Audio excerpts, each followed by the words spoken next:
అనంత సాయి కృష్ణ గారి one day special class join అవ్వాలనుకునే వాళ్ళు ఈ నెంబర్ ని సంప్రదించండి. సాయి గారు, ఇప్పుడు ఎక్కడ చూసినా హోపోనోపోనో అనే పదం వినిపిస్తోంది. అది ట్రెండింగ్ లోకి వస్తుంది, అది వైరల్ చేస్తున్నారు. అసలు ఆ పదం ఏంటి, దాని విశిష్టత ఏంటి? స్పిరిచువల్ జర్నీకి ఈ పదానికి ఏం సంబంధం? స్పిరిచువల్ జర్నీకి హోపోనోపోనో దానికి సంబంధం లేదండి. అది యాక్చువల్ అంటే హోపోనోపోనో అనేది మన భారతదేశానికి సంబంధించింది కాదండి. అది ఒక హవాయి ద్వీపంలో పుట్టిందండి. అంటే వాళ్ళ యొక్క సంస్కృతి తర్వాత వాళ్ళ జీవన విధానంలో పుట్టింది ఈ హోపోనోపోనో అనేది.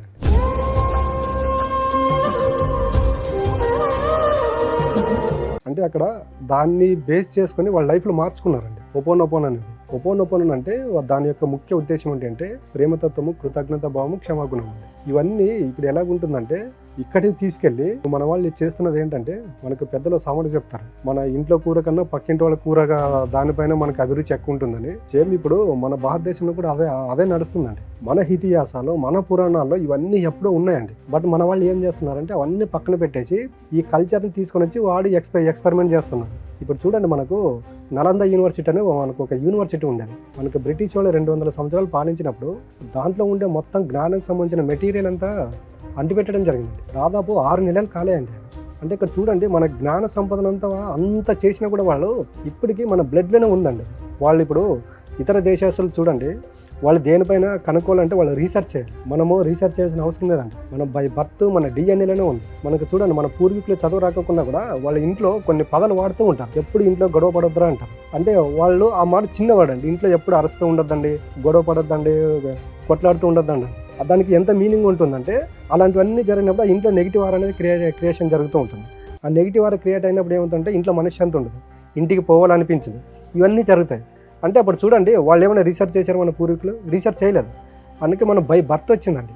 ఇప్పుడు ఏదైతే ఓపెన్ అంటున్నారు కదా, దాన్ని నమ్మంటే నేను వద్దనట్లేదు. దానికన్నా అల్టిమేట్ నాలెడ్జ్ అనేది మన దేశంలో ఉంది, ఈ ఇతిహాస పురాణాల్లో ఉంది. ఒకసారి వాటిని నమ్మండి అని చెప్తాను.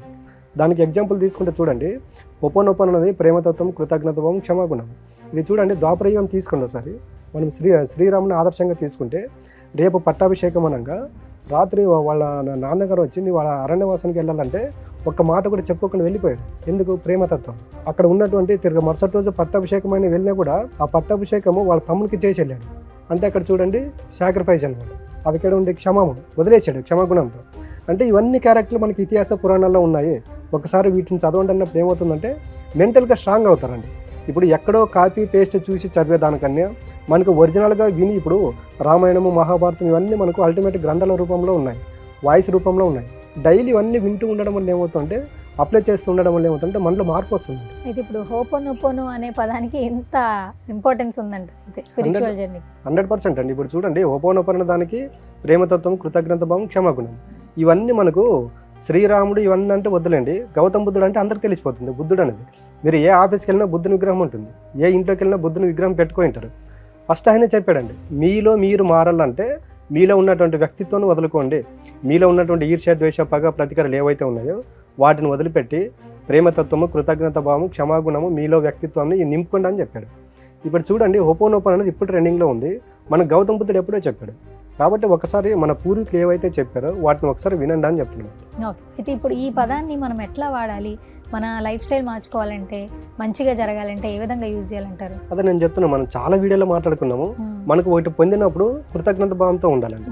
మనకి ఎవరైనా ఒకరు హెల్ప్ చేశారనుకోండి, వాళ్ళ పట్ల మనం ఎప్పుడు కృతజ్ఞత భావంతో ఉండాలి. మన దగ్గర ఏదైనా మనకన్నా చిన్నవాళ్ళు మన దగ్గరికి తక్కువ వాళ్ళు వచ్చినప్పుడు వాళ్ళ పట్ల ప్రేమతత్వంతో ఉండాలి. మన విషయంలో ఎవరైనా తప్పు చేశారనుకోండి, క్షమించి వదిలేయాలి. ఓపెన్ యొక్క తత్వం ఇదేనండి. ఈ తత్వం మనకి ఎప్పుడో ఇతిహాస పురాణంలో ఉందని నేను చెప్తున్నాను. సాయి గారు, ఆన్లైన్ క్లాసెస్ అలాగే ఆఫ్లైన్ క్లాసెస్ గురించి చెప్తూ ఉంటారు. సో ఒకసారి ఆఫ్లైన్ క్లాసెస్ డీటెయిల్స్ తెలియచేయండి. ఆఫ్లైన్ క్లాస్ అనేది మనకి February 8 ఉందండి. మార్నింగ్ 9:30 to ఈవినింగ్ 4:35 వరకు ఉంటుంది. ఆన్లైన్ క్లాసెస్ ఎట్లా?